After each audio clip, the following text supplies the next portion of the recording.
इस वक्त हमारे मुल्क के जो हालात हैं उनको सामने रखते हुए हर मुसलमान को सोचना चाहिए कि हमें किस तरीके की ज़िंदगी गुजारनी है। मेरे भाइयों, बड़ी हिकमत और बड़ी दानाई से और बड़ी होशियारी से काम करना है, बड़ी होशियारी से काम करना है। और अभी मैंने जो आपको बताया है मसावात का युद्ध, इस्लाम दीन सहल भी है, आसानी है इसके अंदर,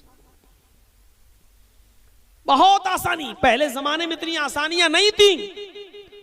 5 वक्त की नमाज फर्ज है, इतनी जबरदस्त फर्जियत है नमाज की कि किसी भी हाल में और किसी भी कंडीशन में माफ नहीं है।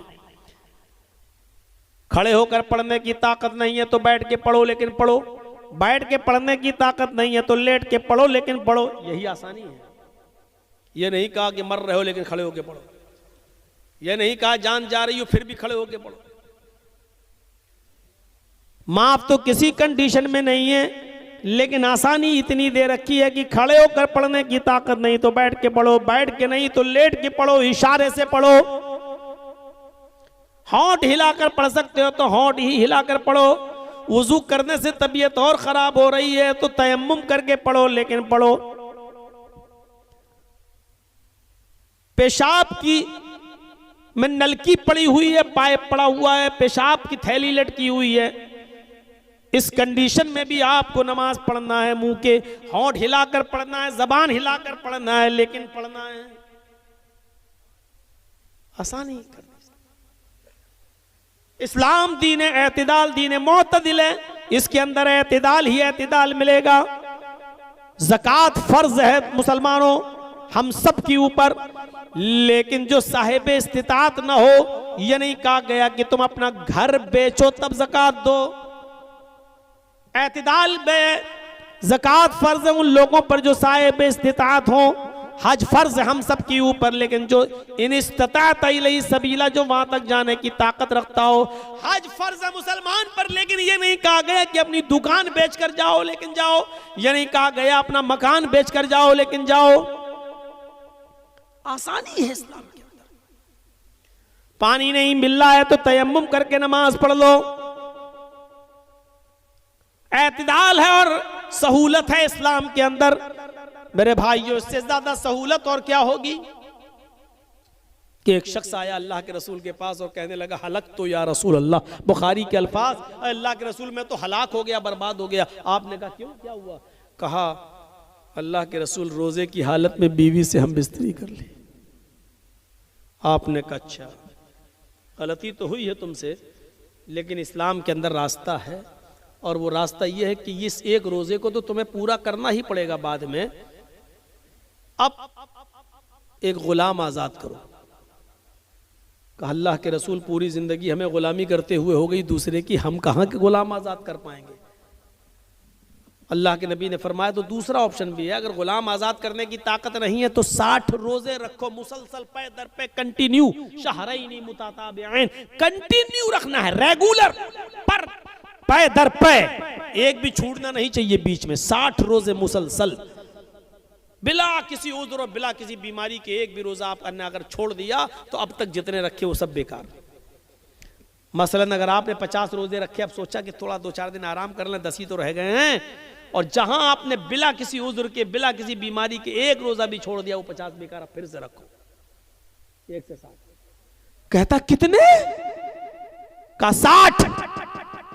कहा अल्लाह के रसूल एक रोजे का तो ये हाल है, बीवी से मिल बैठा, 60 रोजे कहां से रख लूंगा, मेरे पास 60 रोजे रखने की भी ताकत नहीं।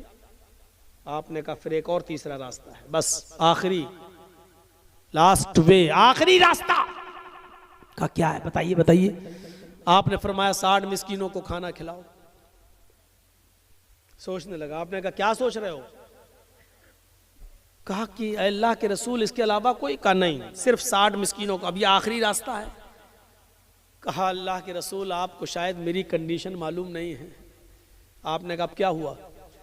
कहा मेरा अपना यह हाल है कि अगर सुबह खाने को मिल जाए तो शाम को भूखा सोता हूं, और शाम को मुझे और मेरी फैमिली को अगर खाने को मिल जाए तो सुबह से लेकर शाम तक भूखा रहता हूं। हमें दोनों टाइम खाना नहीं मिल पा रहा है, मैं 60 मिस्कीनों को खाना कहां से खिला सकता हूं? नहीं है। तीन ही ऑप्शन होते हैं और तीनों उसके पास नहीं है। तो अल्लाह के रसूल ने कहा अच्छा लो रुको, मैं तुम्हारे लिए इंतजाम करवाता हूँ, कुछ तो करना पड़ेगा तुम्हें, ऐसे थोड़ी बीवी हलाल हो जाएगी तुम्हारे लिए। नमाज का वक्त होता है, नमाज के बाद आपने ऐलान किया सहाबा से ये तुम्हारा भाई है, रोजे की हालत में बीवी से हम बिस्तरी कर बैठा है, गुलाम आजाद करने की ताकत नहीं, रोजे रखने की ताकत नहीं, मिस्कीनों को खाना खिलाने की ताकत नहीं, इसके लिए चंदा करो, जो किसी के पास हो लेकर आओ, इसकी मदद करो, ये अपने इलाके के गरीबों मिस्कीनों में तकसीम कर देगा, इसका कफारा अदा हो जाएगा, इसकी पेनाल्टी अदा हो जाएगी। अच्छा अब लोग अपने घर से लाए, कोई 2 खजूर, कोई 5 खजूर, कोई 10 खजूर, कोई कुछ, एक टोकरा भर गया, इतनी बड़ी थैली। अल्लाह के रसूल ने अपने हाथ से उठाकर उसको दिया, लो ये तुम्हारे भाइयों ने तुम्हारे लिए चंदा किया है, पकड़ो इसको। कहा मैं क्या करूं इसका अल्लाह के रसूल? ताज्जुब देखिए, कहा अल्लाह के नबी ने जाओ अपने कबीले में, अपने खानदान में जाओ और इसको अपने इलाके के गरीबों में, अपने कबीले के गरीबों में तकसीम कर दो, तुम्हारा कफारा अदा हो जाएगा और तुम्हारी बीवी हलाल हो जाएगी तुम्हारे लिए, जाओ। कहने लगा अल्लाह के नबी सल्लल्लाहु अलैहि वसल्लम मैं अपने कबीले में किसको दूं? आपने कहा बताया तो, अपने इलाके के गरीबों में मिस्कीनों में बांट दो। कहने लगा अल्लाह की कसम पूरे गांव में, पूरे कबीले में, पूरे खानदान में मुझसे ज्यादा गरीब कोई है ही नहीं। ये सुना तो अल्लाह के नबी के चेहरे पर मुस्कुराहट आ गई, आपके दांत दिखाई देने लगे, आपकी बाँछें खिल उठी और हंसते हुए कहा तो तू ही ले जा, जा खुद खा ले और अपने बच्चों को खिला दे, तेरा कफारा अदा हो जाएगा, जा। इससे ज्यादा आसानी कौन से मजहब में और किस मजहब में मिलेगी? ये दीन मोतदिल है। इस्लाम की खुसूसियात पर ये चंद बातें मैंने आपके सामने रखी हैं। 2:53 हो चुके थे। जलसा कमेटी के खास जिम्मेदार ने कहा था 12 बजे आपको टाइम मिल जाएगा। अब वो फिर 2 मिनट, 5 मिनट, 10 मिनट होते होते मेरे भाइयों तकरीबन 1:30 बजे टाइम मिला। बहरहाल 1.5 घंटे की इस तकरीर पर मैं इक्तिफा करता हूँ।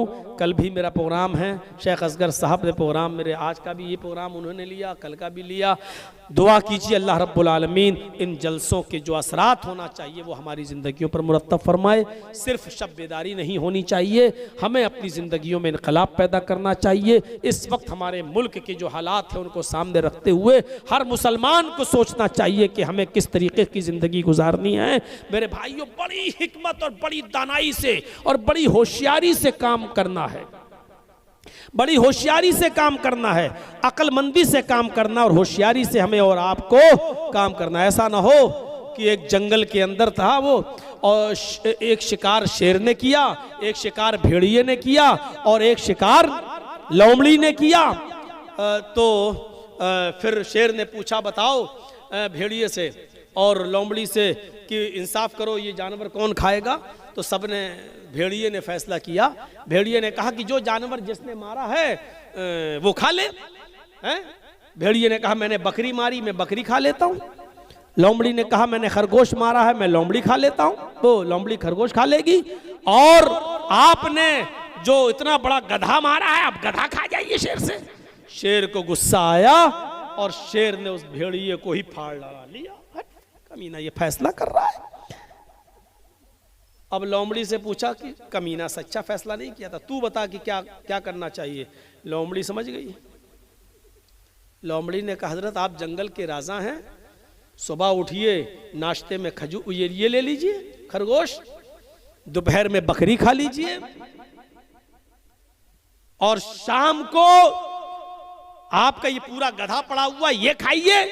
और अब तो भेड़िया भी आपने मार दिया है, ये भी मुंह का जायका सही करने के लिए रात को सोते वक्त इसको भी ले लीजिए। ये चारों ही जानवर तो आपके हैं, आप ही खाइए, आप जंगल के राजा, आप नहीं खाएंगे तो कौन खाएगा।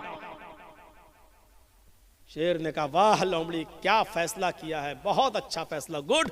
उसकी पीठ थपथपाई और उसने पूछा शेर ने इतना अच्छा फैसला करना तूने सीखा कहां से? कहने लगी भेड़िए से। कहने लगी भेड़िए से। तो मेरे मुसलमानों ऐसा ना हो कि एक खूनख्वार आदमी, आप समझ गए हैं ना, हम सबको खा जाए। इसलिए कभी कभी अक्लमंदी का तकाजा ये है कि अपना भी खाना उसी को दे दिया जाए। लो, अगर आप अपनी सेफ्टी चाहते हो तो, वरना भेड़िए की तरह मारे जाओगे और काटे जाओगे। अक्लमंदी और दानिशमंदी का पहलू अपनाने की ज़रूरत है, बहुत ही अक्लमंदी और दानिशमंदी की ज़रूरत है। अल्लाह तबारक व तआला से दुआ है कि अल्लाह हमारी ख़ताओं को माफ़ फरमा दे, गुनाहों को बख्श दे, जमी मुसलमानों पर रहम फरमा। और अल्लाह, तेरे नबी का फरमान था अमालुकुम मालुकुम, जैसे तुम अमाल करोगे वैसे हम तुम्हारे ऊपर हुक्मरां मुसल्लत करेंगे। इसका मतलब यह है कि हमारे अमाल अच्छे नहीं हैं। बारिल्लाह हमें अपने अमाल की इस्लाह करने की तौफीक अता फरमा, ताकि हमारे ऊपर अच्छे हुक्मरां और ईमानदार हुक्मरां हमारे ऊपर मुसल्लत हों। बारिल्लाह जब तक तू हमें ज़िंदा रख, इस्लाम पे ज़िंदा रखना, और जब हमारा ख़ात्मा हो तो ईमान पर फरमाना। वमा अलैना इल्लल बलागुल मुबीन व आखिरु दावाना अनिल हम्दुलिल्लाहि रब्बिल आलमीन। सलाम।